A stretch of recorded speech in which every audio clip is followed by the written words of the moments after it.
Greetings, my dear viewer. You're on the channel The Price of Cheating.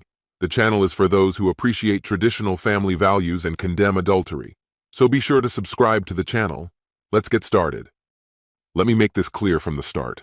I don't need your apologies. When people get caught, regret is inevitable. I don't need your excuses, and I don't care if it was supposedly the only time you betrayed me. To me, that no longer matters.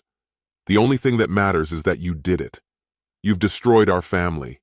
You deceived not only me but also our 4 children. You took away the childhood they deserved. You betrayed our parents, who dreamed of a life full of joy with their grandchildren. What did you ruin everything for? Honestly, damn you. As I see it now, you're just a liar, a cheater. But I went to see a lawyer, just as you suggested, and she confirmed your threats. Legally, things aren't in my favor. Even though you're the one who turned our lives upside down, it's me who will face the consequences for the next 7 years. I was stunned to realize that I'm the one who will be paying the price for it all. Rick, please, understand, I wasn't trying to threaten you. That's not what I wanted. I was just trying to figure out this situation we found ourselves in. Fine, call me a liar and a cheater if you want, but do you really believe our children should suffer because of my mistakes? I know their needs come first, but to you, it seems my pain is just a side effect. And stop calling me darling. You've lost that right. Just call me Rick. Why don't you, for irony's sake, repeat your proposal? That I should accept your infidelity so we can keep the marriage intact, and that I should pay alimony and support for the next 7 years. Don't pretend it wasn't a threat. I didn't handle things well yesterday, and I apologize, but it's hard to find the right words. This isn't about accusations. But Troy awakens something in me that I've never felt before. No, I don't love him, but I can't let him go. Not yet. I understand you think it's about what he gives me or whatever else you imagine. I get it. Sorry if my true self has been less than enough for you. But just so you know, we were together before marriage, and in 17 years and 4 kids, I've never heard a single word from you about dissatisfaction. This isn't about me. It's about you. I know, Rick, but let me try to explain a bit more, if you're willing. This should be interesting. I'm all ears for your story. He leaned back, mockingly waving his hand, inviting her to continue. So, over these 2 years, since this began, did I ever refuse you? Did I ever neglect anything about our family? Did I ever miss a dinner with you? Has anything in our life changed because I was seeing someone else? He couldn't point to a single moment, but that only fueled his anger. It was clear she didn't grasp just how deeply she'd betrayed him. Fine, then answer me this. If you kept up appearances so well, met my needs, and devoted yourself to our children, why did you confess now? Before, I at least had the comforting illusion of ignorance. Now you've taken even that away. I had to tell you, Rick. Someone close saw me in a situation that might have raised suspicions, and I didn't want you to hear it from someone else. I needed to tell you the truth. Oh, how noble of you. And who is this concerned friend who saw you with your friend? I'd like to know, since no one has said anything to me. I want to know who this true friend is. I can't tell you that. I just can't. Why not? You're not going to name your lover, so what's the difference? I won't tell you who it is because it doesn't matter, and it would only cause you more pain. I won't reveal my lover's name because I know you, and you'll want revenge. I can't risk the father of my children ending up in prison. They needed him, every drop of his biting wit, no less. Of course, you're the expert on all my life decisions, so why should I even be annoyed? Maybe you'll suggest I just relax and watch as you both enjoy my absence. Rick, enough with the sarcasm. This isn't charming or mature behavior. Oh, I'm the immature one? He shot back, his face darkening. You mean to say you haven't once taken a jab at me over the last 2 years, or missed a single opportunity to put me down? How many times have you let him sleep in my bed, drink my whiskey, fully aware I wouldn't be there? The slap came so swiftly he barely felt it at first. Stumbling back, he clenched his fists, ready to respond. But he held himself, just barely.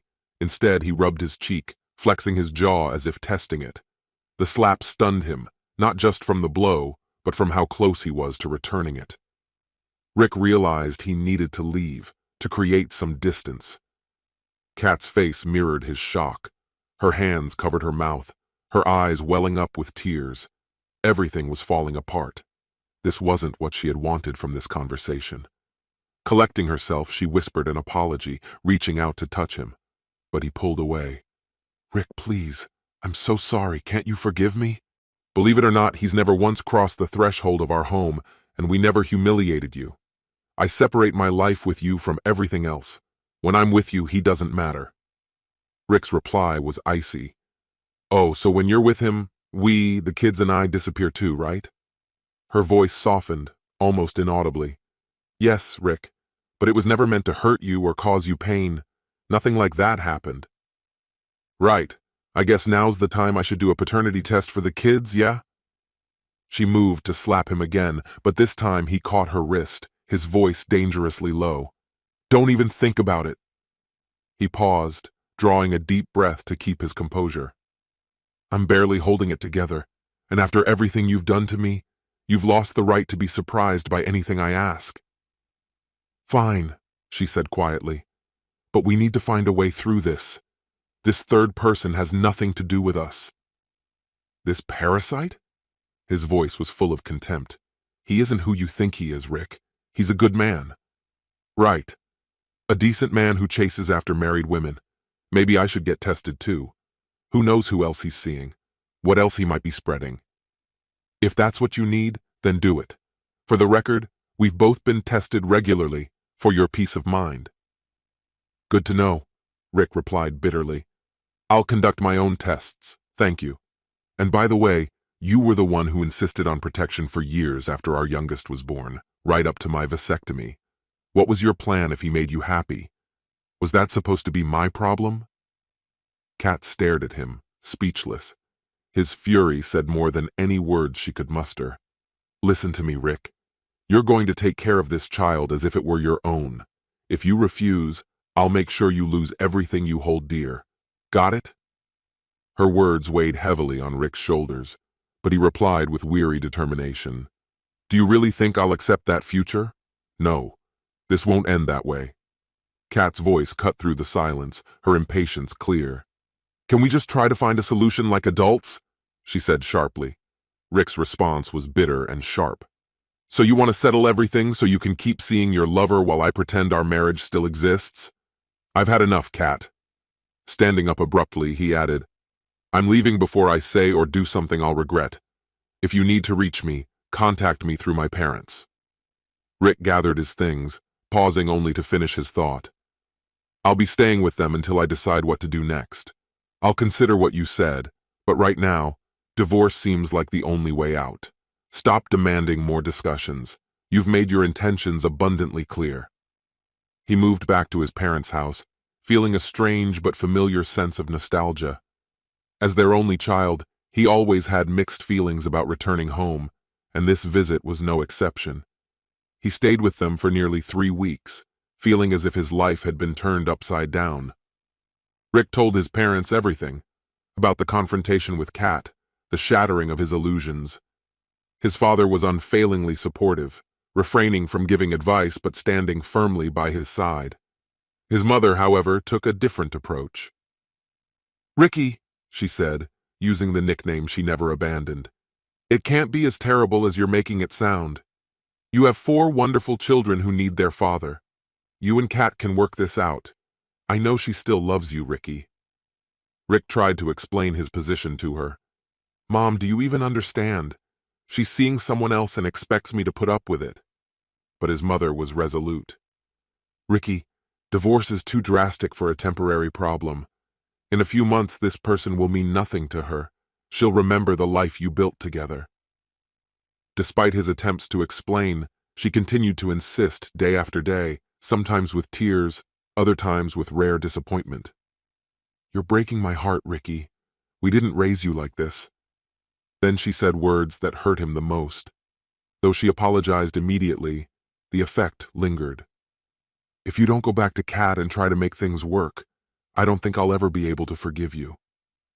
Rick knew how much his parents loved their grandchildren, but he noticed that his father often left the room whenever his mother started pleading with him. Alone, his father reaffirmed his support for Rick's decision, though he never did so in his mother's presence.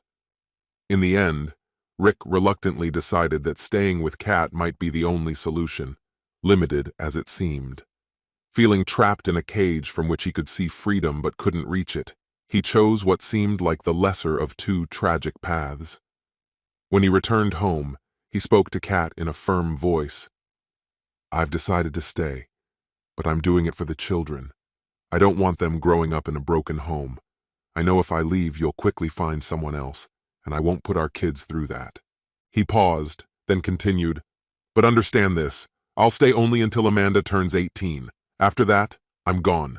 I'll move into the guest room, as I have no intention of sharing a bedroom with you." Kat's eyes flared with anger, and she stomped her foot in a surge of frustration. "No, Rick," she snapped. "You'll stay in our room. I've been seeing him for 2 years. Did you really not notice?" Rick looked at her steadily, not averting his gaze. He had long stopped seeking explanations or conclusions. This was the end of a path he had already accepted. "Let's clarify the situation. You're staying here. No exceptions. Think about the kids. How will they handle you leaving? As long as you're here, we keep up the appearance of a family. When Amanda turns 18 and the other kids are stable, if you still want to leave, that's your choice." For now, they shared the same bed. Kat could feel Rick's love and was convinced that if she gave things time to settle, everything would eventually fall into place. She decided not to push him away, choosing instead to act wisely and avoid doing anything that might hurt him or spark anger. The kids were thrilled to have their father back home, and for Rick, time spent with them brought even greater joy. Even during business trips, he called every day and brought back small tokens of affection. Now, seeing their happiness only reinforced his determination to keep the family together. The beginning wasn't easy. Kat stopped trying to convince Rick that everything was fine, yet she still craved his affection. However, Rick found it hard to fully reciprocate her feelings. He tried to behave normally, but it felt unnatural, and tension grew between them. Resentment surged in him every time Kat went out alone. Despite her constant reassurances that she was only meeting friends, he couldn't shake the feeling that every outing was a betrayal, a thought that gnawed at him. Kat did everything she could to reassure Rick, but nothing seemed to ease his worries. After a few tense weeks, she suggested they try counseling. She saw how he was struggling to adjust and thought counseling might help strengthen their relationship. Even the kids had begun to notice something was off. When she brought it up, Rick was taken aback. "Let me get this straight. You think we need counseling to help me come to terms with you seeing someone else? Seriously?" He laughed, the irony almost too much to bear, but his laughter quickly faded. He looked at her with a serious expression. "Actually, Kat, maybe it's not such a bad idea. Let's go." Rick agreed for several reasons, mainly to see how she would present her relationship with another man in front of a counselor as a way to strengthen their marriage. But he had one clear condition. "I'll pick the counselor. I don't want anyone pushing modern views on open relationships." Kat agreed, and to her surprise, felt a surge of hope, even looking forward to the start. Rick, on the other hand, just shook his head in response to her optimism. To her surprise, things began improving in their sessions. After only a few meetings, Rick appeared more relaxed at home, less tense, and even more attentive. The counselor noted their progress, giving them advice tailored specifically to them. Societal norms didn't matter. Only their own agreements on what was normal in their marriage were important. Having seen many similar cases, the counselor knew such situations rarely ended happily. After 10 sessions, he even considered publishing an article, believing it might help other couples. Gradually, Rick and Kat settled into a stable rhythm. Their marriage was far from ideal, but it was functional, and they dedicated themselves to creating a happy home for their kids. Outwardly, they looked like a united family, perhaps even happier than most. In the weeks following the end of their counseling, a warmth emerged in their relationship, and they began to heal. Kat's other friend was no longer mentioned. Rick chose not to bring up certain issues, finding peace in that decision. 7 years later, one evening, Rick received a call from his father, urgently asking him to come alone. Noticing the worry on his face, Kat asked, "Rick, Is everything okay? You're scaring me." "I don't know," he replied, frowning. "Dad just told me to come right away. It sounds like something might be wrong with Mom." "Wait, I'll go with you," Kat offered, her voice tinged with worry. She was genuinely attached to his parents, almost as if they were her own. "No," he replied gently but firmly. "He asked me to come alone." Kat hesitated but eventually nodded, visibly concerned. "All right. Just promise me you'll let me know as soon as you can." He nodded, assuring her that he would keep his word, and then headed to his childhood home. When he arrived, he found his parents in the living room, his mother, her face tear-streaked, and his father, visibly containing his anger. A feeling of unease settled in his stomach. Breaking the tense silence, his father was the first to speak. "Rick, I only found out about this yesterday. I am furious with your mother." Without saying another word, he left the room, leaving Rick stunned. Rick turned to his mother, struggling to keep his composure. "Mom, what's going on?" She took a deep, trembling breath. "Rick, I need to tell you something, and it's not going to be easy. I never wanted things to turn out like this. I only wanted to keep the family together. You know how much your kids mean to me." "Just say it, Mom." With a quivering voice, she confessed. "Years ago, I saw Kat with someone. They were leaving a hotel together. I was there to meet a friend for lunch when I saw them." "What?"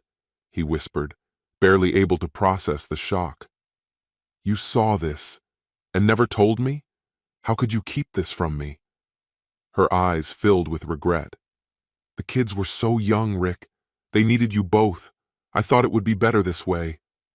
Her words trailed off as he fully grasped the depth of her betrayal. His own mother had hidden this from him. Without another word, he left. When he returned home, Kat was waiting for him, her face full of concern, and she asked what had happened. He simply said, "They were worried about how we'd manage the college expenses for all the kids. I assured them we'd be fine and they offered to help. They're just getting older and more anxious, I guess." Kat sighed in relief, nodding. "I'm glad they want to help, and I hope you told them not to worry so much." He nodded, then stepped out into the backyard, needing a moment to process everything. After that day, his relationship with his mother was never the same. They still met, usually with Kat and the kids present, but a distance had grown between them. His parents' marriage also began to strain. His father was so distraught he left for a month. Sadly, a year after that fateful visit, his father passed away, leaving Rick with the heavy realization that his father had left this world without healing from that pain. In the days following the funeral, Rick sank into a quiet sorrow, but Kat was there, offering him unwavering support. Her presence helped him find his way through the grief. Over time, he softened, torn between her genuine efforts to mend their marriage and his lingering doubts. As the years passed, their children gradually left for college. Amanda, their youngest, graduated early and was set to attend a state university. The years flew by, especially those busy school days, and he realized just how fast time had gone. Not long after, his mother also passed away, leaving Rick as the sole person responsible for managing her affairs. Handling her estate, he felt the full weight of this responsibility. He remembered the saying about only children. The benefit is there's no one to argue with over the inheritance, but the downside is that you have to handle everything alone. Ironically, his parents had left enough to cover his children's education, freeing them from debt. While sorting through her belongings, he found an envelope in her handwriting, addressed to him. "For Rick, after my passing," it read. The letter had been written just weeks before her death. He slipped it into his pocket, deciding to read it when he was ready. In the weeks that followed, Rick made a quiet decision. He would stay with Kat. The bitterness had long faded, leaving him only with the realization that his life had been good, maybe even better than most. Why disrupt this peace he'd finally found? He remembered watching his mother struggle with the weight of loneliness, and that fear lingered. What if he was destined for the same fate if he left Kat? Their younger daughter, Amanda, still lived at home, but she would soon leave, and he already felt the heaviness of her impending departure. Closing the letter and tucking it back in the drawer, Rick allowed the thought to drift from his mind for a few more weeks. But one day, as he rummaged through his desk, he stumbled upon that letter again. Succumbing to curiosity, he opened it and found its contents shocking and unsettling. Yet something held him back from fully believing it. When trust is broken, it becomes difficult to separate truth from deception. Was his mother really trying to reconnect? Or was she merely attempting to rewrite her own history? In the end, Rick decided to discard the letter, choosing to remain silent. Just a few months were left before Amanda turned 18 and went off to college. His thoughts of her influenced his decisions about the future, quietly guiding his plans. The day after she left, Rick turned to Kat and said, "Kat, I hired a lawyer. I'm filing for divorce." He continued, "You can sign the papers at her office or I'll bring them to you. This isn't about humiliating you, Kat. It's about finally moving forward." "Why?" she asked, stunned. "We had a good life together all these years." "Because I don't love you, Kat," he replied. "We agreed that I'd stay until Amanda turned 18. Her face twisted in pain. "You don't love me?" she whispered, shocked. "No, Kat," he said calmly. "And it didn't fade slowly. It ended the moment you threatened me. I'm simply following the choice we made years ago. Our lives will intersect for the children and any future grandchildren, and I'll be respectful. But as a couple, this is where we end." She looked at his face, her eyes welling with tears. "Rick, are you saying all these years meant nothing? That you stayed only for the kids?" "I know the difference between physical closeness and real love," he said with a hint of regret in his voice. "I was here with you, but my heart wasn't. I played a role, Kat. Do you understand?" Kat, now openly sobbing, could only shake her head, unable to speak. "Because I realized something a while back," Rick continued. "We live in a no-fault divorce state, Kat. You could have left at any time for any reason. Counseling, therapy, all of that didn't matter if you wanted out. I had no power in this relationship. I couldn't allow myself that kind of vulnerability, so I stayed for Amanda and played my part." "That's not true!" she cried, trembling. "I know you love me, Rick. I would never have betrayed you like that." Her voice shook, filled with emotion, as if she was beginning to grasp the consequences of her past actions. "Please, Rick," she whispered. "I need to tell you something. I haven't been with him for almost 10 months. Rick sighed. "Do you really think I'll believe that? It sounds desperate, even for you, Kat." "Rick, it's true," she insisted. "I cut things off with him completely. I knew you wouldn't believe me, so I never told you. After that conversation, he changed. He started mocking you, calling you weak, and even tried to convince me to sever all ties. He wanted total control." "Yes, Rick. I believed that the only way forward was to be the best mother and wife I could possibly be. I truly thought we had moved past it. I need you to know that." "You were an amazing mother, no doubt about it," Rick acknowledged. "No one could be better. I know you'll be a wonderful grandmother. I also recognize all your efforts to be a good wife. I understand that our relationship never fully healed after that incident, but I know you cared for me and tried. But for me, it never felt like more than a close friendship with intimacy added in. Kat, please stay. Don't leave me. I'm ready to do anything to make you stay. Please." Rick paused, his voice softer. "Then answer me this. A few years ago, I learned that it was my mother who first saw you with your lover." Kat's face showed surprise, but Rick continued. "Did you ever talk to her about it?" She hesitated, then replied, "No, darling, I didn't know your mother knew." "That's odd, Kat," Rick said, "because she told me the very day you confronted her. She said you threatened her, that if she revealed anything it would destroy our family. She even said you warned her she'd lose the chance to see her grandchildren if she exposed the truth." "I never said anything like that," Kat whispered. "I don't know, Kat. It sounds like something you might have said years ago. The problem is, I don't believe you anymore. There's nothing you could say that would change my mind. I need to start living for myself. I stayed all these years for the kids. Now it's my time. Goodbye, Kat." With that, Rick turned to leave. Kat fell to her knees, crying and begging him to stay, But he didn't look back. It was the last time he walked away. Soon after, his phone started ringing. Tearful, angry calls from each of his children, demanding to know why he had left. Before he explained, he asked each one the same question. Was I a good father? Their answers were immediate and confident. They had always felt his love and presence in their lives. Their words stirred something deep within him. Gathering his strength, he told them everything, including the role his mother had played in exposing the affair. He was honest, straightforward, without embellishment. He told them how he had once nearly left, how the anger and betrayal had almost driven him to abandon the family. The children listened, and then thanked him for staying.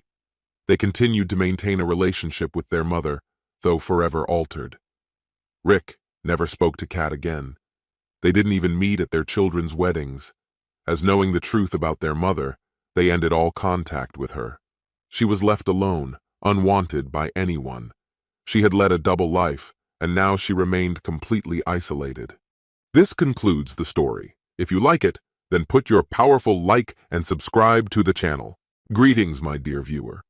You're on the channel The Price of Cheating. The channel is for those who appreciate traditional family values and condemn adultery. So be sure to subscribe to the channel. Let's get started. Owen stood in front of the bathroom mirror, carefully examining his own reflection, trying to mask any trace of emotion. It took him a few moments, but finally, he managed to create an expression of calm, the exact look he needed right now. This wasn't going to be easy. He leaned forward, bracing himself on the sink's edge, noticing the grimy buildup around the drain and the dull, worn faucet. How symbolic, he thought, exhaling with a hint of fatigue. He strained his ears, trying to catch the sound of footsteps outside the door or the familiar dull thud of the front door closing, but silence reigned around him. Owen knew he could no longer hide in the bathroom without raising suspicion, something he definitely couldn't afford. Casting a final glance in the mirror to ensure his appearance was acceptable, he prepared himself for what lay ahead. It was time to face what awaited him. He pushed open the bathroom door, and it creaked slightly. Immediately, he noticed that the muffled conversation in the adjoining bedroom had fallen silent. Owen walked confidently down the hallway, descended the stairs, and entered the kitchen, making sure his arrival was unmistakable. He took 2 mugs from the cupboard, a simple white one for himself and a handcrafted clay one, the one Aurora preferred. He set up the coffee machine, pulled out some nut butter and milk, and began the routine preparations, adding a few small touches in anticipation of the coming conversation. One of these preparations included a brief phone call. Afterward, he opened a document on his tablet, leaving it ready on the table in the living room. When he sat on the bar stool in the kitchen with his coffee, Aurora appeared in the doorway. She was wearing a new blouse with a deep neckline and jeans that fit snugly around her figure. Glasses, which she rarely wore since switching to contact lenses, now rested on her nose, and her dyed auburn hair hung loosely, with a strand neatly tucked behind her ear. Her expression revealed inner tension. Owen gestured to the mug he'd placed across from himself, inviting her to sit down. She hesitated, her reluctance evident in her gaze, but ultimately she crossed the room and sat across from him, her eyes falling on the coffee mug. Silence hung between them.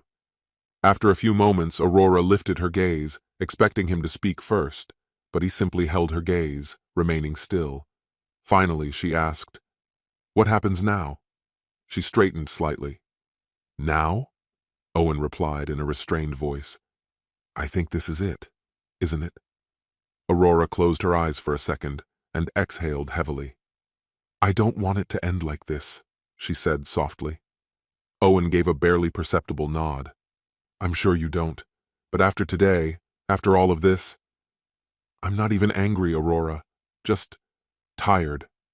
She lowered her gaze back to her mug, taking in the comforting aroma of the creamer he had thoughtfully added. She lingered in that position, as if searching for a glimmer of hope. "I know I've been difficult," she admitted quietly. Owen let out a soft, humorless laugh. "But we can get through this," she said, hoping for his reassurance. Owen's fingers tapped lightly on his mug, his gaze steady and unyielding. "Are you planning to keep being Difficult? He asked, choosing his words carefully. The directness of his question stunned her. He had never spoken to her in that tone before. His question left her speechless for a moment. That's a rhetorical question, Owen added before she could respond, nodding toward their bedroom. She lowered her eyes, feeling the full weight of her choices. It meant nothing, she whispered, her voice barely audible. I feel nothing for him. It was just something to pass the time. I disagree, Owen muttered quietly, deliberately taking a sip of coffee. Aurora reached across the table, placing her hand on his, circling his coffee cup. Owen quickly pulled away. Don't touch me, he mumbled bitterly, struggling to keep his emotions in check. Aurora's hand froze, retreating in surprise. She hadn't expected such a reaction. He had never behaved this way with her before. His next words shocked her even more. I don't want your synthetic, artificial skin touching mine, he said, barely masking the pain in his voice.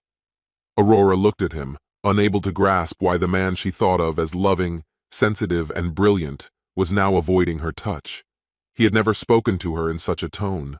She had thought he accepted the changes she had decided upon. Owen's gaze slid over her, taking in what was visible from his side of the table. I never should have agreed to this, he finally muttered. Aurora searched his face for answers, but his expression remained impassive. We made these decisions for me, so I would feel better, she reminded him, though now with less certainty. She believed he understood that. Maybe that's where it all started, he admitted, irritation tinging his voice. Owen's resolve weakened as he fought to maintain composure. Liposuction, lifts, the first augmentation, teeth correction, then more surgeries for perfection, a changed nose shape, all of it. At first, yes, it was so you would feel better. Aurora opened her mouth to respond, but he interrupted her. But after the first procedure, it became a transformation into some fantasy. With these words, Aurora sprang up, her chair crashing to the floor. What's wrong with wanting to be attractive? She demanded. I've never felt this way before. Owen looked as if he wanted to argue, but Aurora's words flowed, laden with guilt, defensiveness, and disappointment. I was always ordinary, average even. No one noticed me, no one cared. Sure, I was smart, did well in school, but that was it. I was invisible, she continued with a raw voice. And it wore me down, Owen. So yes, when I had the chance to change, I took it. Owen chuckled dryly. Oh, and now you're irresistible, right? Aurora pointed a finger at him, unwilling to back down. Yes, now I'm desirable, she shot back. I have curves now, a look that turns heads. I fixed my nose and now people don't just walk past. But you can't stand it, can you? He laughed slightly, but she found nothing funny about it. Your fragile ego can't handle it. That's the issue here, she said, raising her voice. You can't bear that I took control, that I became someone men notice. She ran her hands along her sides, accentuating her figure. She'd practiced these moves, rehearsed them in front of the mirror, knowing the impact they had. She tossed her hair back, striking another pose to drive her point home. Admit it, Owen. You can't accept who I've become, she went on. You'd prefer I went back to who I was before, living in our modest house, driving that old car, content with my ordinary life. But I haven't stopped growing, she added, holding his gaze. I removed the excess, enhanced my looks, and you know what? The more attractive I am, the more clients I get, and the better my career is. Aurora stood straight, hands on her hips, her gaze unwavering. You men are so primitive, she stated, each word a blow. All it takes to influence you is your basic instincts, and I know exactly how to use them. Aurora leaned closer, a fiery defiance blazing in her eyes. Take a good look, she said, pointing at her chest. Remember how you used to admire this? Well, thanks to it, I've already earned a $10,000 bonus, and that's only the beginning. She playfully twirled a strand of her hair, tossing it back deliberately. Remember when my hair was black? I dyed it because men react differently to redheads. She pointed to the reddish lock, a satisfied smile on her face. Ever since I went red, I noticed the way men look at me. They just can't resist. She turned slightly, flaunting her figure. This body? Men practically fall over when I walk by." She looked at Owen, who remained calm, and gestured toward herself with a wide sweep. "I achieved the position of regional manager because of this," she announced with a sharp edge in her voice. "And I'll get the next position the same way. This is an investment. In myself, in our future, even if you refuse to see it." "An investment?" she said almost bitterly, her voice tinged with resentment.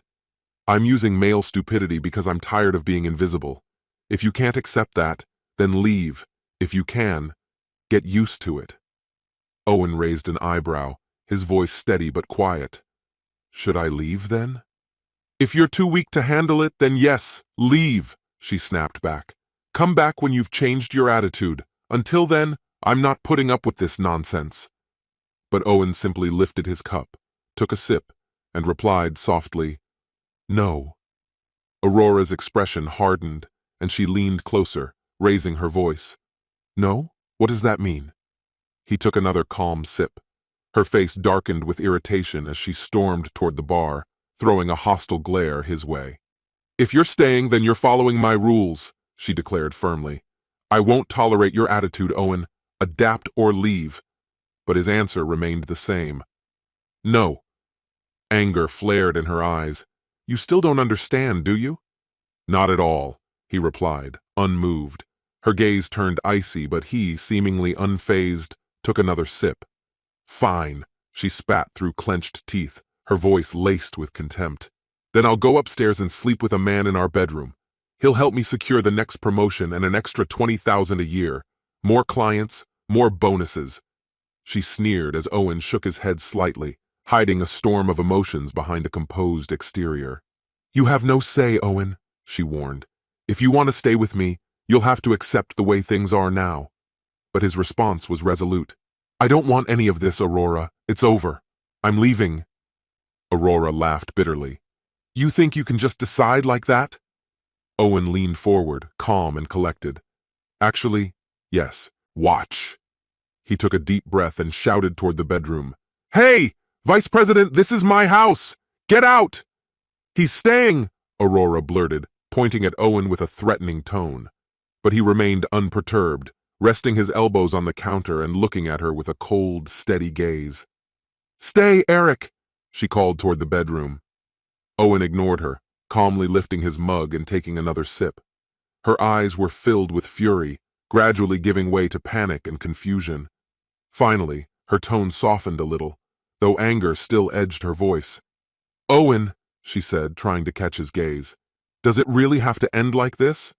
She faltered, as if the words were difficult to find. "I know I hurt you. I know I went too far." "Sorry you have to see this," Aurora said with an awkward gesture toward the bedroom, her stance hinting at slight embarrassment. "But I need this to move forward. Desire motivates men. You get that, right?" she added. Owen gave a barely perceptible nod, signaling his understanding, though his face showed a trace of reluctant agreement. "Honestly, I'm fine with it," Aurora continued, a strange confidence in her voice.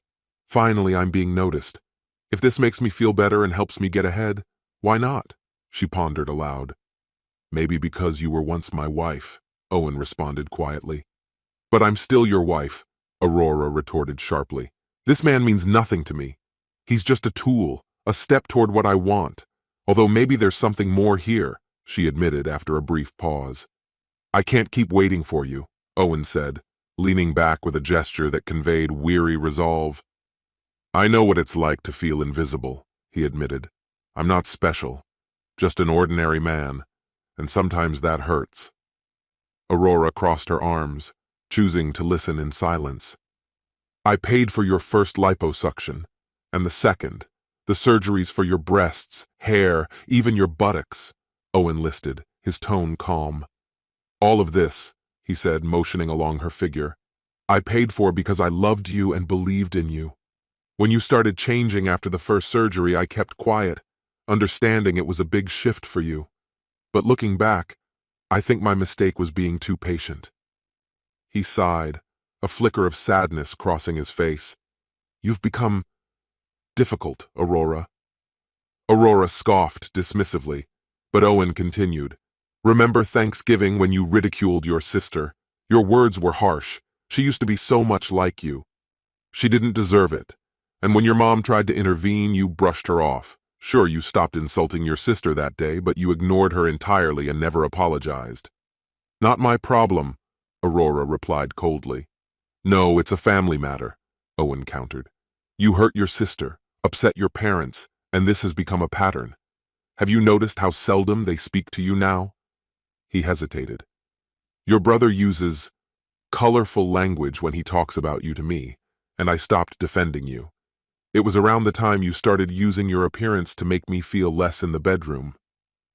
At first, it was a joke, he continued, but over time, it seemed you started convincing yourself that you were above me. I think to some extent, you even enjoyed belittling me, at least behind closed doors. Aurora smirked quietly. Maybe, but only in private. So what? And then there were your old friends, Owen reminded her, like Jules. She was supposed to be your close friend, remember? Aurora shrugged indifferently. If she can't handle the truth, that's her problem. Owen nodded, confirming her suspicions. Yes, she did, he muttered. That's why you're no longer close. Aurora closed her eyes momentarily, took a deep breath, raised her brows in restrained irritation, then lowered them, waiting for him to continue. You started to leave, he said in a tired voice, drifting away from the woman I once fell in love with, the woman you used to be. Aurora had never sought to pose for the cameras. She was entirely different, warm, witty, vibrant, and at times touchingly insecure. She was compassionate, loyal, and although her cooking skills left much to be desired, she was the best friend he'd ever known. Now, she looked at him, her gaze full of concern. And what about you? She asked quietly. Owen raised his hand in a weary gesture toward her. Now you're just a cold, artificial doll. I don't recognize you anymore, and I'm tired of pretending I do. Then just leave, she snapped, pointing toward the front door. Get out! But Owen didn't move. He stood firm, his face calm. No. Before either could say another word, a knock sounded from the far end of the house. Apologizing, Owen stood up and left the room. Aurora rolled her eyes, annoyed by the interruption. She heard the doorbell ring again, followed by Owen's voice saying, I'm coming. She leaned slightly to see who had arrived. When Owen opened the door, 2 police officers, a man and a woman, entered the house. Please come in, he said, gesturing them inside. The officers scanned the interior before their eyes landed on Aurora in the kitchen. The female officer turned to Owen. Sir? Yes, thank you for coming, he replied, pulling his wallet from his pocket. He handed his driver's license to the male officer. Here's my ID. I'm the legal owner of this house, and I have an unauthorized person in my bedroom. He nodded toward Aurora, adding, and I'd appreciate help in removing her from my property. Aurora's eyes widened. Owen! She shouted, taking a step toward him. The female officer glanced upstairs. Is the person upstairs armed, and could you explain what's going on? Please, Owen, stop this, Aurora pleaded, her voice filled with desperation.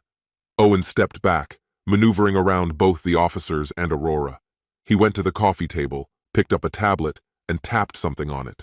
Muttering to himself, he handed the tablet to the male officer, who began reviewing the document displayed on the screen. What's this? Asked the officer, comparing the document with Owen's ID.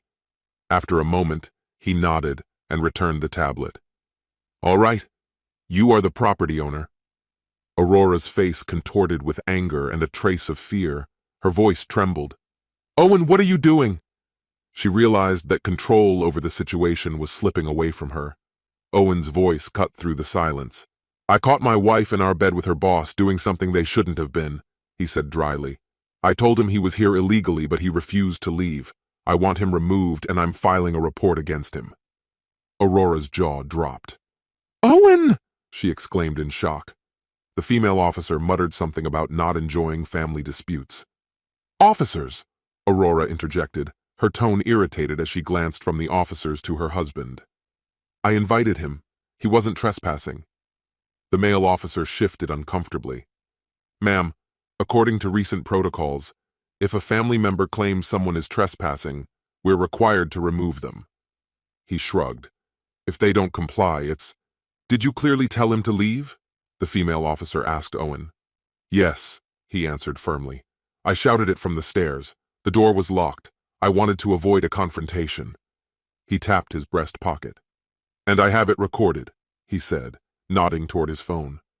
Aurora clenched her jaw, her eyes narrowing. Owen continued, pointing at her. And I need her to leave too. No charges, just escort her off my property. Did anything physical happen? The female officer asked, while her partner mumbled something into his radio nearby. She directed her question to Aurora. What? No? Aurora responded quickly. I didn't touch him, she added, gesturing toward Owen.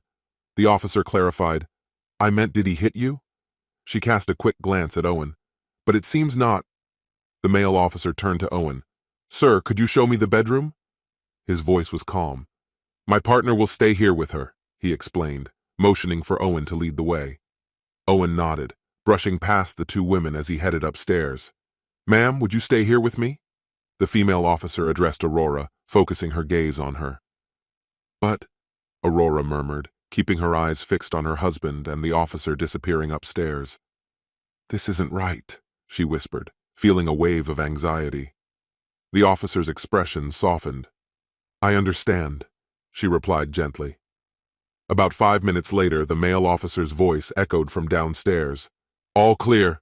We're coming down.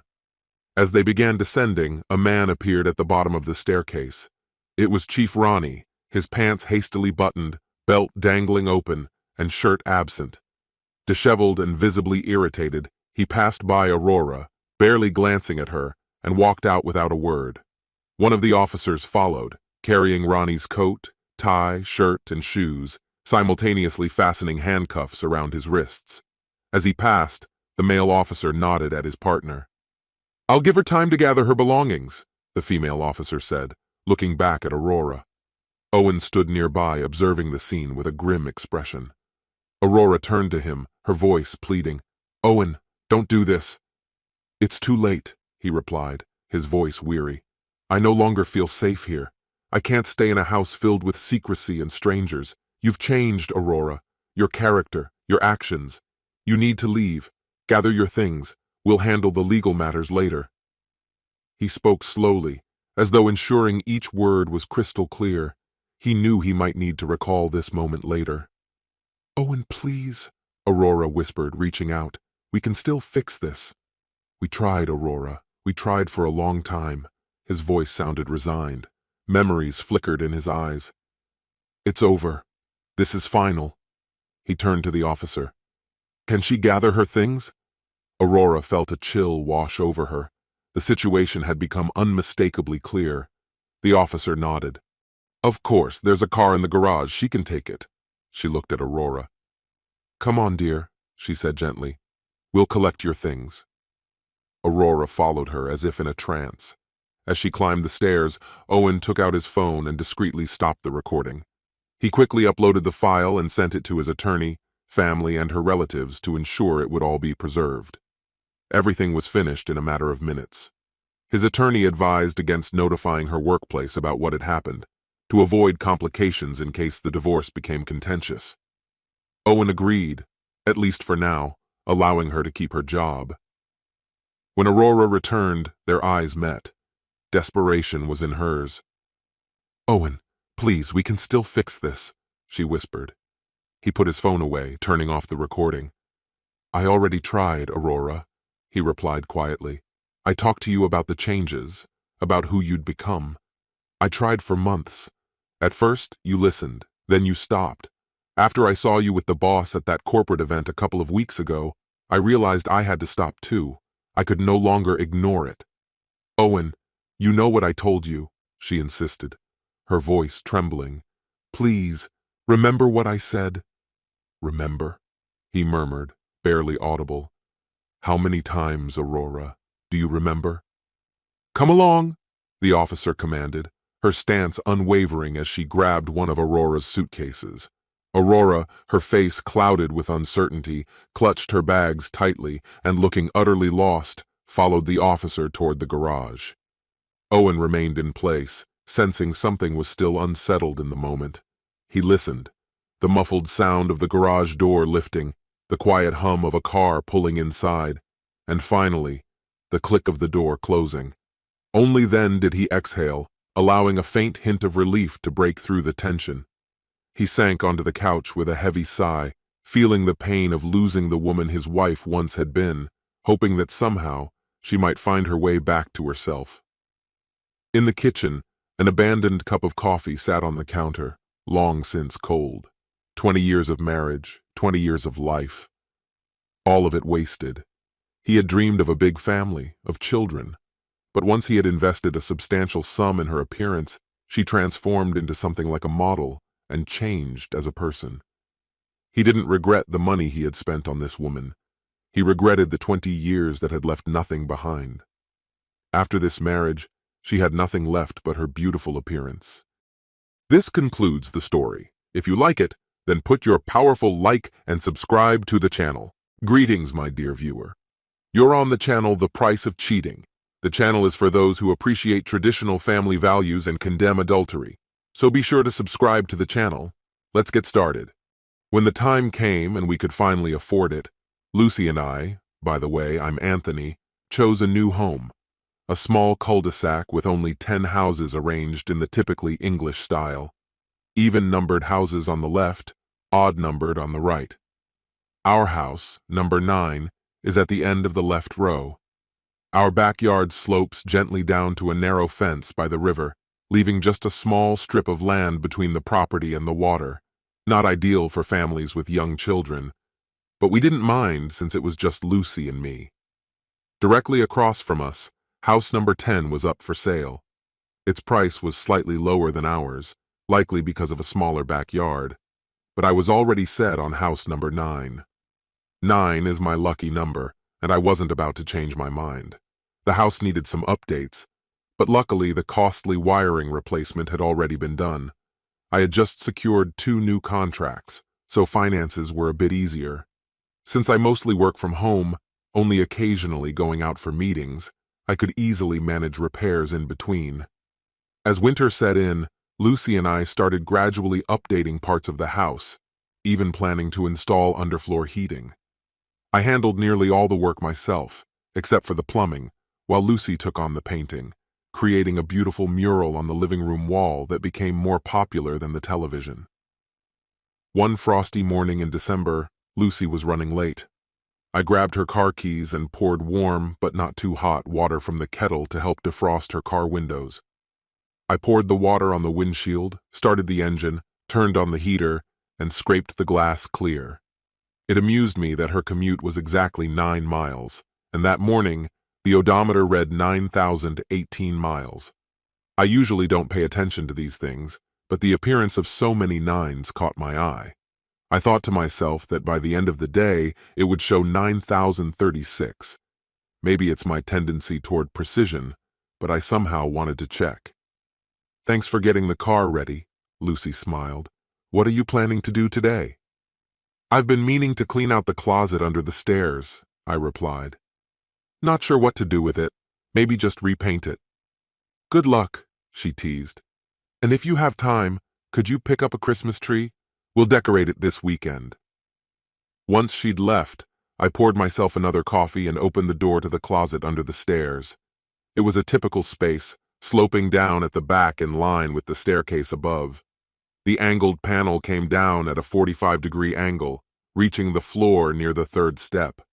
This closet always seemed like wasted space, too cramped to store much. We'd already unpacked everything, and since we had a coat closet by the front door, this one seemed almost redundant. It would barely fit a small artificial tree, but Lucy wanted a real one so we could try planting it in the garden after the holidays. Inside, I noticed something odd. An old hook installed outside the closet door. We'd recently reopened the fireplace in the living room, more for ambiance than for warmth, and the hook reminded me of an old-fashioned poker just with a curved end. I left it, thinking it might be useful later. The closet floor was unusual too, smooth pine boards, even though the hallway had granite tiles.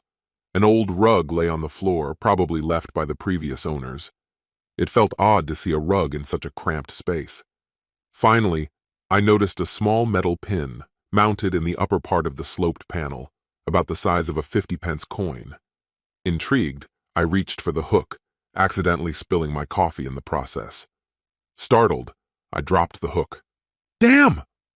I rushed into the kitchen, grabbed a cloth and dashed back, but most of the coffee had already spilled, and my mug lay tipped over. I tried to soak up the puddle, and it seemed the cloth endlessly absorbed coffee, but the hook was nowhere to be found. It hadn't even made a sound when it hit the floor. Looking up, I lifted the damp rug, and in that moment, the mystery began to unravel. I noticed a tiny hole in the floor and a small metal pin nearby. To my surprise, the hook now dangled above, hanging from this pin as if magnetically attracted, while the floorboards rested calmly on the frame. I realized the hook must be aligned with this hole and then lifted. Testing my theory, I inserted it, and one of the floorboards rose, magnetically locking into place. Beneath it lay a concrete staircase leading down, with coffee still dripping onto the steps. After wiping down the steps, I went back to the kitchen for a flashlight. At the bottom of the stairs, I found an old, battered door. It was locked, but a key hung nearby on a nail. With a pounding heart, I unlocked the door and stepped inside. As expected, it was a basement, empty, uncluttered, and surprisingly, free of insects. Directly beneath our kitchen dining area, the basement occupied about a third of the house's area. Lucy, my partner, was thrilled by this hidden discovery, especially by its potential for enhancing the ninth room. We speculated that the previous owner probably hadn't known about it, favoring the pantry. Even during the home inspection, the basement wasn't mentioned. We discussed possible uses, and I decided to get a quote for underfloor heating and lighting. That same evening, on my way to the pub, I mentally noted to check Lucy's car's odometer. 9,036, of course. I smirked, remembering my little rituals. The next day, a contractor came to inspect the basement. He confirmed that it was dry, free of rot or dampness, though noticeably cold and without cellular signal. Looking at the original plans, we saw that each house was initially designed with a basement. However, for cost-saving reasons, only our corner house received a fully realized project. I asked the contractor if our boiler could handle the extra heating load. "Of course," he replied. "Your system is zoned. We'll add a thermostat and timer specifically for the basement. Just heat the rooms you need. For example, you can turn off the upper floor by 7 a.m. and close off unused rooms. You won't need to heat the whole house." He promised to send a quote and assured us the work would be done before the holidays. The following Tuesday, I had a business trip planned. "Where to this time?" Lucy asked. "To headquarters," I replied. "I'll catch an early train, head to the hotel, then go to the office in the morning and come back the same evening." "Are you driving to the station?" she clarified. "Good. Then I can put the car in the garage." "Perfect. And while I'm away, think about how we could use this new space," I smiled. She shrugged and joked. "Maybe, but for now, I'm not going down there. It's like an icebox." Tuesday arrived, chilly as expected, and I prepared the car as usual. The odometer now read 9,124 miles. At the door, Lucy gave me an especially warm farewell kiss and said, "Call me when you get to the hotel so I know you arrived safely." "Will do." We exchanged smiles, and then she headed off to work. Packing my things into a small travel bag, I set it on the passenger seat of my car and pulled out onto the road. I pressed a button on the remote to close the garage door, leaving the spare remote for Lucy. I was already looking forward to the warm welcome I'd get on Wednesday evening. She'd ask, "How did it go?" "Better than expected," I'd reply. The client extended the contract for another 2 years, no arguments over discounts. It meant we could afford that dream trip next summer. Tomorrow I'd pick up a few travel brochures. I could almost hear her delighted laugh and hoped she'd love the idea of a vacation. By Thursday morning in the cool air, I was standing with a kettle in hand as she got into her car. Across the street, house number 10 was already decorated with Christmas lights. And then, I felt a twinge of unease.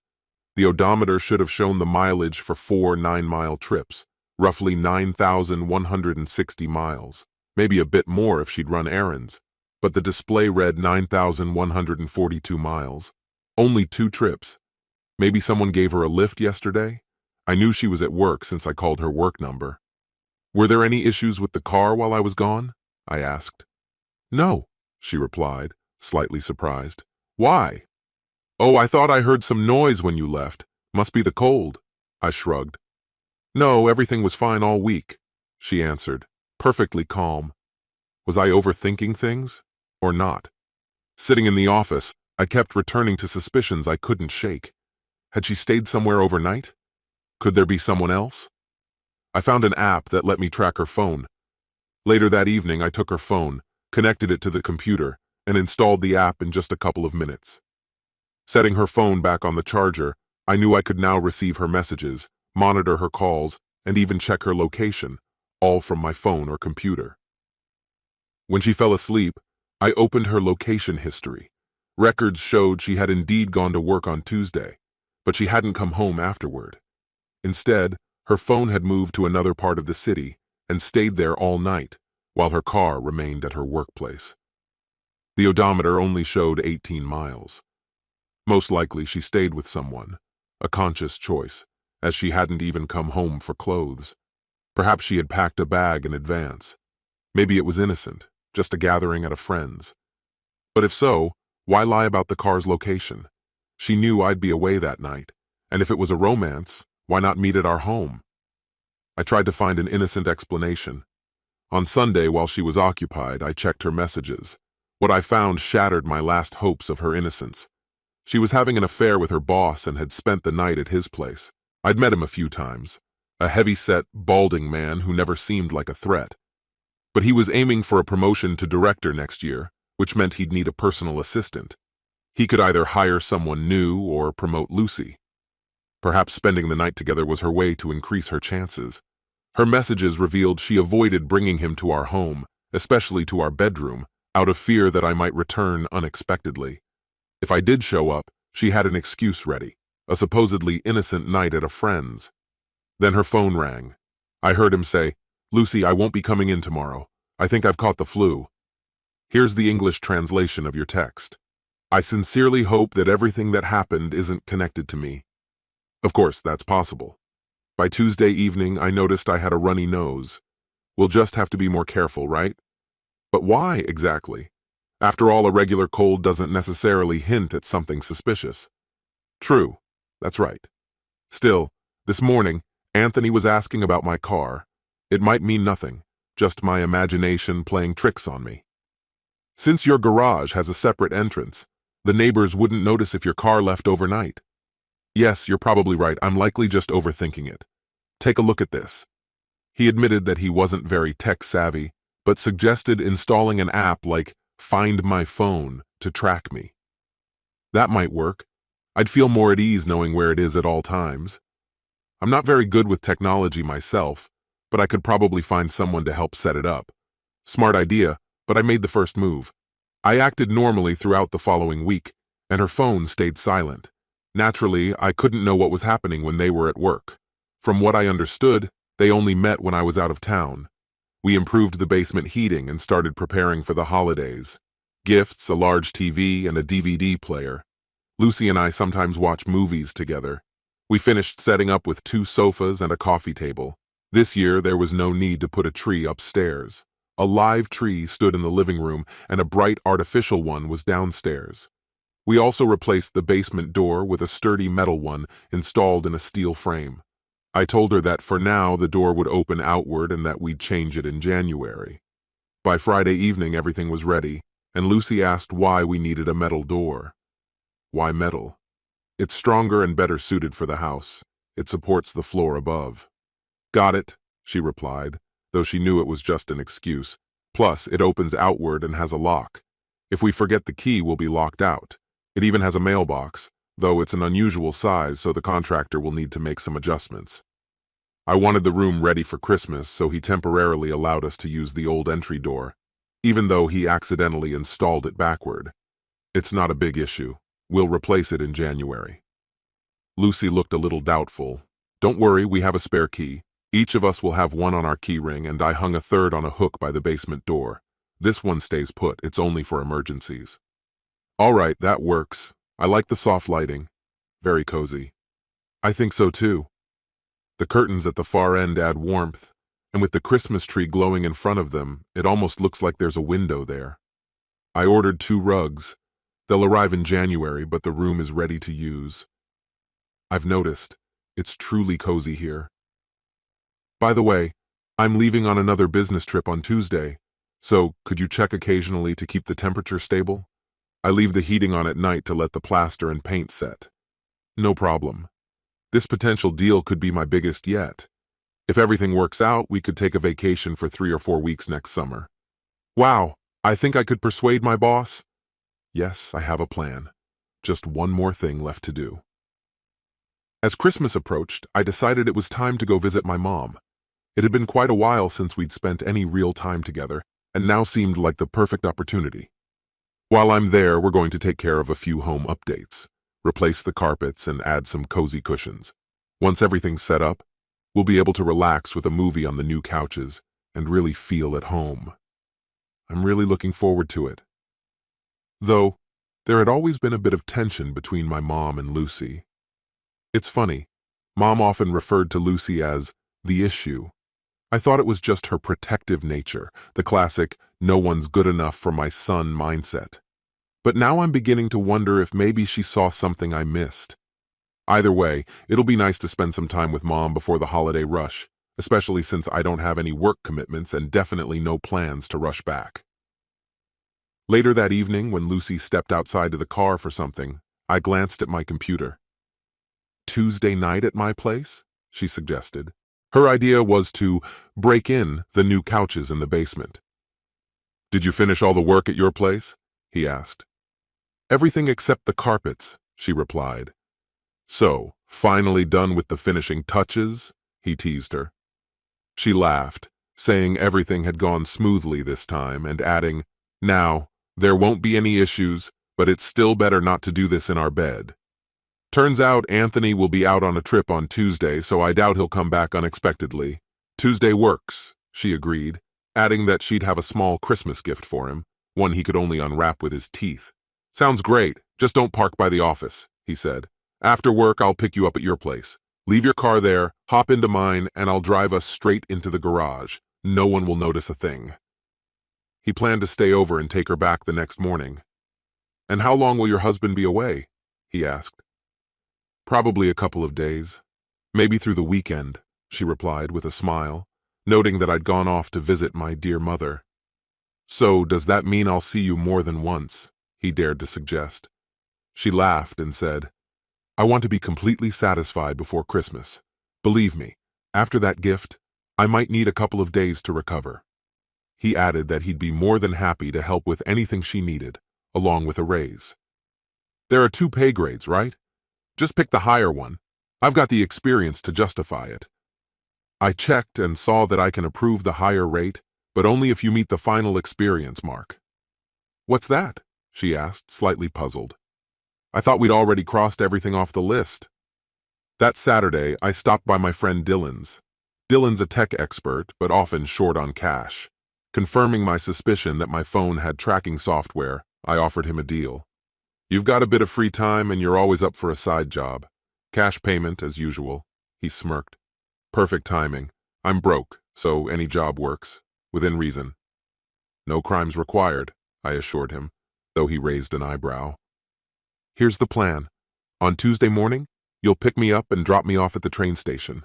I'll leave you my phone so you can send a pre-written message from another city station. Spend 2 nights in a hotel, explore the city, do some holiday shopping, and come back on Thursday. No questions asked. A few hours separated us from the scheduled meeting. Here was the plan. If my plan didn't go as expected, and I couldn't make it, please leave the phone at the lost and found on your way back. But if everything went according to plan, I'd be there on Wednesday. You'd return the phone and I'd treat us to drinks. All right, he said. What kind of amount are we talking about? My card had already covered the tickets and the hotel. Considering the taxis and a small amount on top, let's settle on $500 in advance and another $500 after I finish my business. Deal? On my way home, I stopped at a store and bought 2 additional keys to the front door. Monday was tense. The whole day I felt as though I were holding my breath. By Tuesday morning, I got up early, warmed up Lucy's car again, but this time held back from checking the odometer. While she was brushing her teeth, I slipped into her bag, swapped the basement key for a new front door key, then did the same with the spare key hidden behind the door. After all, keys are indistinguishable, right? As soon as she left for work, I drove Dylan to the station, then found a hotel nearby. By 4 in the afternoon, it was already dark, and by 1:30 I was on my street. Anyone watching would have seen nothing unusual, just the heating system turning on in the house. I left a message on my old recorder, fully charged and ready to play several times if necessary. I put it in my pocket and headed to the basement. Lucy had left a light-hearted adult movie for the evening, something for easy entertainment. Everything was set. The keys were in place, the house was warm, and my phone was securely hidden in another city. She was seated at her office. Her part of things was out of reach. I watched her phone screen from my computer. Then a message came through. "Hey honey, I'm here. We'll call around 11 p.m. from the hotel. Love you." Soon I saw her wrapping up work and heading toward her boss. I remembered the moment it all started, with that very odometer. The mechanism was set in motion, but so much could still go wrong. What if they decided not to come here after all? She had planned to, but plans often change. She waited for a while. Maybe he was gathering his things for the evening, or they had a bit of time alone. I started to worry, but eventually she showed up. But hold on, weren't they planning not to drive here? Then it hit me. They were heading into the city, but my worry faded once I recognized the route. They were going for pizza. "Just take it to the basement, under the stairs," she told him. "I'll grab a bottle of wine," she added. "That door doesn't lead there," he replied. "Don't worry," she assured him. "There are plenty of keys." I heard the pop of a cork and the gentle clink of glasses on a tray. I stayed upstairs while they got settled. The basement door hadn't closed all the way, but that wasn't an issue. I'd fix that for them. After waiting 10 minutes, just enough time for pizza, wine, and a bit of each other, I checked that I still had all 3 basement keys. I took the recorder and quietly walked down the newly carpeted stairs, peeking through the slightly open door. Her boss was sprawled on the couch in silk boxers, holding a glass of my finest red wine. Lucy was without her top, a dark burgundy line on her skin left by her corset as she took a bite of the meat pie. In a way, it was fitting. I was caught off guard by her black stockings and garters. I'd never seen her wear anything like that before. Must have changed at work. They sat there, lit by the Christmas lights and the soft glow of the TV paused on a DVD scene. An adult performer, dressed in black stockings, added a daring touch to her outfit. "I have a second Christmas gift for you," I exclaimed enthusiastically, showing a compact cassette player. The expression on their faces was unforgettable, a mix of surprise and amusement that remained etched in my memory. In the chaos, he accidentally splashed wine into his eyes, hurriedly wiping them, while Lucy dropped a slice of pizza on her black lingerie. She froze, eyes wide open, while I carefully set the cassette player by the door. "Wait, what's happening?" they murmured as I walked out, firmly shutting the door behind me. Though they were securely locked inside, I turned the bolt just to be certain. I lingered, listening. Did I mention the basement was soundproofed? Even from above, only faint knocking on the heavy steel door could be heard. After a while, I guessed they had found something to change into. Then I heard Lucy fiddling with the lock, trying her key, then the spare. It might have been easier if she were outside trying to get in. Perhaps she'd have had better luck. I had a feeling she had picked up the cassette player. Soon, screams filled the air, growing increasingly desperate. One last step remained before leaving. Behind that steel door was an isolation switch, and I turned it off. Instantly, the lights, TV, and DVD player shut down, leaving them in complete darkness. Their phones were useless, and the heated floors would stay warm only for a few more hours. The only functioning device was the cassette player I had left. I went up the stairs, closed the door, muffling their screams and pounding until silence reigned. I had a few things to finish before contacting the police. First, I needed to retrieve the cassette player and dispose of Lucy's front door keys. I already had my story ready. When I returned to the hotel, the house lay in darkness. I had an early start tomorrow. There was a train to catch to the town where my mother lived. "But didn't you say he was already there?" Someone interjected. "Yes, he could have flown back. I told you his behavior seemed suspicious," answered another voice. "Too bad you didn't mention it earlier." "Oh, sure, blaming me, that's very productive. How long do you think he'll keep us here?" she asked with worry in her voice. "Not long. He's probably just trying to prove something." "So, you think this is a game to him?" "Hello, darling. You're so lucky your admirer finds you hot enough to keep you warm. They're forecasting a cold night. I'm off for the weekend. Might be gone a bit longer. See you in the new year. Although you won't see me. But I'll convey your regards to my mother." This was my sweet revenge on the woman I'd spent 29 years of marriage with. For her career, she gave herself to a man for a promotion. To what lengths a woman will go to climb the career ladder. Fortunately, not all women would trade almost 30 years of marriage for that. I knew one thing. She was finished. I would make her suffer long for such a terrible betrayal. This concludes the story. If you like it, then put your powerful like and subscribe to the channel.